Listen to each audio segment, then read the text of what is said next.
Možná jenom taková doplňující otázka, když tady mluvíme o tom městě, veřejném prostoru, jakým způsobem třeba tady funguje nějaké propojení, řekněme, kreativního průmyslu a těch měst, jak můžou třeba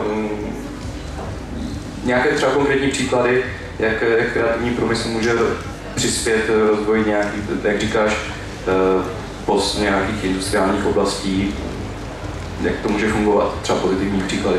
Tak myslím si, že tých pozitívnych príkladov je v poslednom čase veľmi veľa. Ja teda žijem v Bratislave a minimálne len v Bratislave vieme nájsť niekoľko vlastne veľmi dobrých príkladov, ako v priebehu niekoľkých rokov v podstate koncentrácia ľudí, ktorí sa venujú kreatívnym činnostiam na jednom mieste, priniesla ako keby rozvoj tej mini lokality. Za všetkým možno sa dá spomenúť KC Dunaj alebo Cvernovka, aj keď teda Cvernovka má svoje proti. A takých príkladov je X, v konečnom dôsledku stanica, však Marek o tom určite niečo povie, bola prvá zo všetkých a vlastne celá jej činnosť hovorí o tom, že takéto niečo je možné. Možno, že by bolo zaujímavé ešte sa venovať trocha tomu, čo vlastne aj Ondřej a Igor naznačili a aj o čom si ty hovoril, že či to creative placemaking je vecou akože toho bottom-up, čiže ľudí, alebo je to vecou politík verejných. Lebo to je podľa mňa zaujímavá vec, jasné, že odpoveď je, že obidvoch, ale akože čo je na tom zaujímavé je to, že my v poslednom čase podľa mňa čelíme takej situácii, že tým, že je evidentné, že tie demokratické štruktúry, ktoré, a není to len vec našej krajiny, ale podľa mňa tuto je to úplne markantné, že vlastne tí verejní činitelia nerobia, čo majú robiť, že tie mestské zastupiteľstvá nerobia, čo majú robiť, že tie mesta vyzerajú, ako vyzerajú, tak ako keby dospela tá situácia do stavu, že sa zdvihla kritická masa ľudí, ktorí si povedali, tak my si to urobíme sami, keď to nerobia tí, ktorí sú za to platení a ktorí za to akože z našich daní. Lenže problém tohto aktivizmu je v tom, že ono to tak funguje niekedy, ale nemôže to fungovať ako princíp. A my sme dnes v Bratislave svedkami toho, že magistrát namiesto toho, aby opravoval mesto, tak necháva kadekoho patlať kadejaké obrazy po hocičom, lebo keď nevie opraviť múr, tak zavolá nejaké deti, aby na to niečo nakreslili. A ako ono je to už v konečnom dôsledku úplne absurdné, pretože jednak ten verejný priestor to neskvalitňuje tým, že za tým nie je žiaden koncept. A jednak to nikam nevedie, pretože nemôžu jednoducho aktivisti nahrádzať verejné politiky. A to je podľa mňa veľmi dôležité si uvedomiť, že keď rozprávame o creative placemaking, tak je to niečo, čo v konečnom dôsledku je komplex verejných politík dlhodobo zacielených na plánovanie nejakej lokality a nie je to možné len na základe toho, že tí ľudia niečo tam vyvinú. A pokiaľ ako keby nejaká dlhodobá vízia za tým nie je, tak ten koncept nikdy nebude fungovať. Čiže v konečnom dôsledku je to, zase sa dostaneme k tomu, k čomu pri väčšine vecí, že je to otázka osvietených lídrov, ktorí môžu výjsť z toho prostredia, ale v jednom momente musia ako keby prejsť tam na tú druhú stranu a vlastne venovať sa aj tvorbe tých konceptov. Moc krát díky.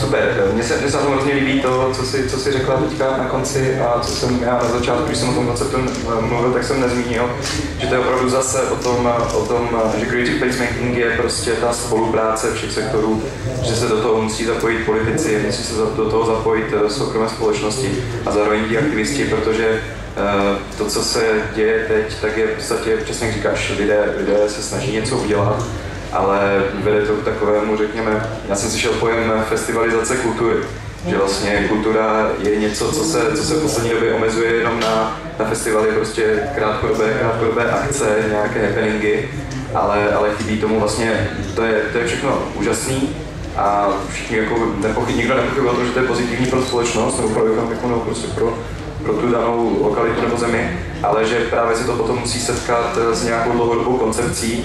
V Praze se teďka připravuje strategický plán rozvoje, kde kultura má vlastní kapitolu, má to na starosti David Kašpar, který tady měl být, bohužel tady být nemůže, ale tohle je třeba jeden z těch pozitivních příkladů, kde se opravdu ke kultuře přistupuje už nějakým způsobem systematicky. Pak je jenom důležité, aby všechny plány neskončily v šuplíku, jak se tomu bohužel většinou stává, ale aby byly aplikovány. Takže teďka si myslím, že pro Prahu bude taková největší výzva, jestli se tady tahle dobrá myšlenka setká s realizací, nebo se prostě otevře ten šuplík, kde jsou všechny předchozí strategie uložené a tak to skončí. Já teďka dám slovo Marku Adamovi. Už to bylo zmíněno, stanice Žena Zajevič je teďka ještě další nový projekt, nová synagoga Kunsthalle. Mě by především, Marku, zajímalo, jakým způsobem, už jste tady o tom mluvil, jakým způsobem systematizovat to nadšení jednotlivců, protože vy jste prostě v Žilině vytvořili něco, co je relativně, co je unikátní a jakým způsobem prostě zařídit, aby se to právě setkávalo potom s nějakou koncepcí nahoře, protože potom třeba může hrozit, že lidé prostě vyhoří a ten kreativní potenciál, který dlouho trvá, tak a nesetkává se s těma lidma nahoře, tak to dopadne, může to dopadnout špatně. Ďakujem za pozvanie. Ono to hrozí. U nás to hrozí vlastne každý deň, alebo každý mesiac. Takže to, čo možno ty hovoríš, že to vyzerá dobre v Žiline, tak to vôbec nie je pravda. Stojí to iba na tom, že robíme stále veľa a možno snívame o tom, že to nejakým spôsobom mení mesto alebo niečo, ale v zásade je to aj tak o tom, že ráno sa zobudíme a musíme pokračovať ďalej. Problém je samozrejme, že naša rýchlosť je o mnoho väčšia ako toho mesta, takže každý rok sme o 2 kroky vpred a oni o pol kroku. A tým pádom za 10 rokov my sme o 20 krokov a oni o 5. Čiže tá diera sa ako keby aj z časti zväčšuje. A ako je mi to jedno v podstate, že teraz nechcem povedať, že našou úlohou je spomaliť, aby nás tí politici dobehli. Alebo naopak, ako, že ísť všetci do politiky, lebo je to pravda, Zora to veľmi dobre hovorí, múdro, že asi aj toto by niekto mal z nás robiť. Takže kto má čas, choďte do politiky. Ja nemám, ale ako budem sa snažiť pomáhať alebo naháňať hlasy alebo podobne, držím v podstate každému palce, ktorý prejde na druhú stranu a vykašle sa na tú svoju romantickejšiu, zábavnejšiu, horšie platenú, ale o mnoho podnetnejšiu prácu. Môj kolega to už raz urobil, že išiel na mesto robiť asistenta primátorovi a za 4 roky sa vrátil v totálnej dezilúzii. Nie preto, že by ten primátor bol zlý, alebo že by sa nedalo robiť, ale preto, že tí ľudia boli, aj nech robili čokoľvek, tak boli vlastne vždycky nespokojní a sypali im smetí na stôl, že nefunguje skladka. My sme sa ako na stanici rozhodli, že, alebo sme si to tak rýchlo uvedomili, že život je krátky a je nás síce veľa, ale stále málo, že tak musíme si vymákať jedno malé miesto. Takže tie nápady, ktoré by sa možno mohli diať aj niekde inde, snažíme sa koncentrovať na jedno miesto, lebo máme taký pocit, že to jedno miesto si dokážeme vymakať.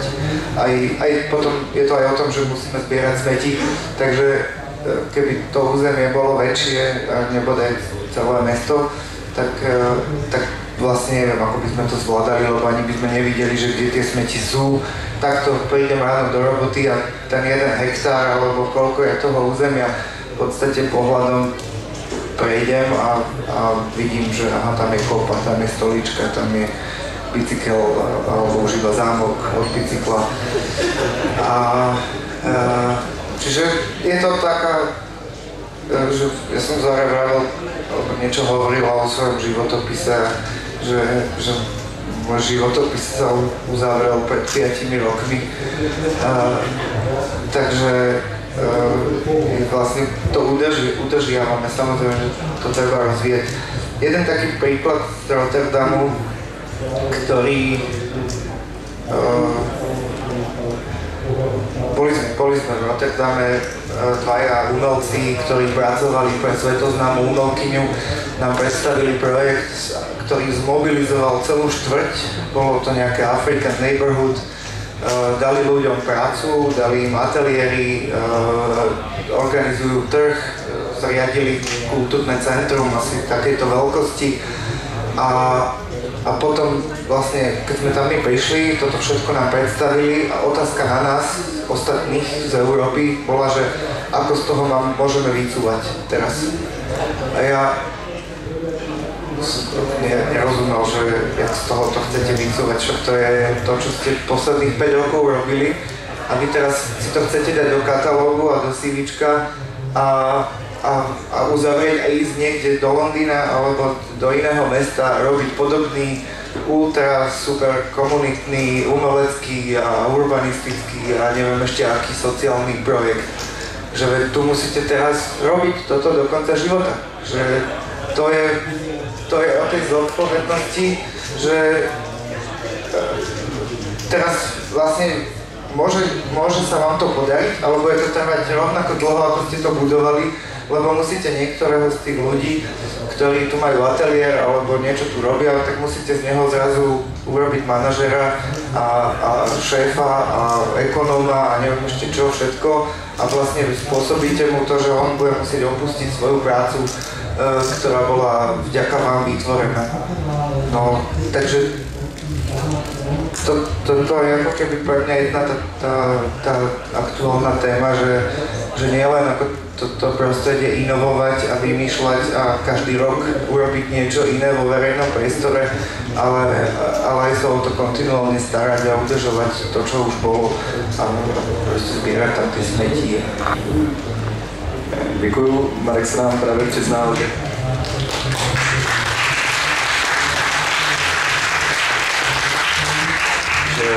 budeš ve stanici a milé se do konce života. Protože už trochu dochází čas, tak bych asi dal prostor pro otázky z publika. Prosím se přihlaste, já vám přinesu mikrofon.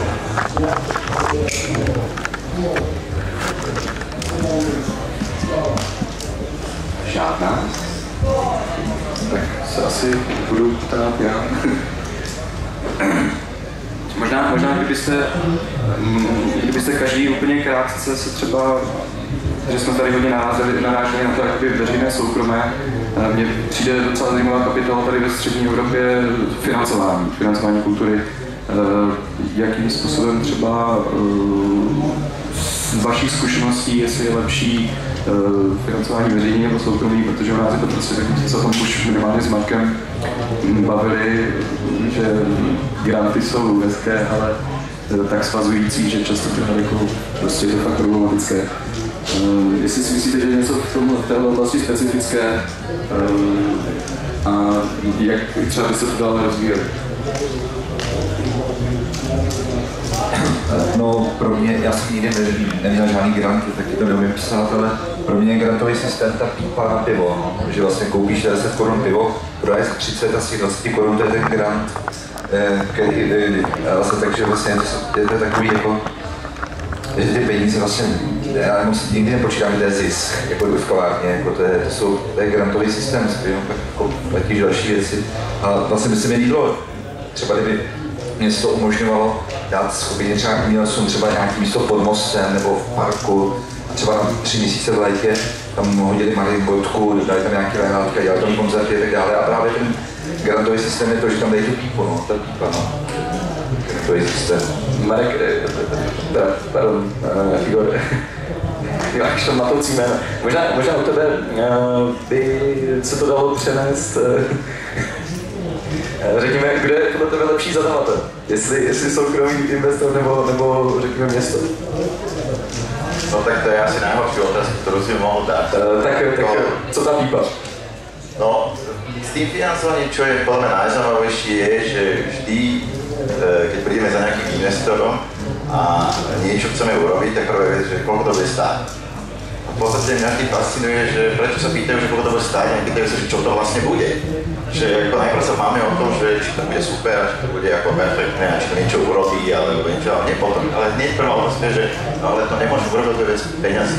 A vlastne ako veľakrát väčšina tých projektov, ktoré naozaj sa podarí, nezačínajú nikdy tým, že teraz vyriešme financovanie. Ako, väčšinou je tak, že sa stretneme a spoločne povieme tak, že toto je naozaj niečo super.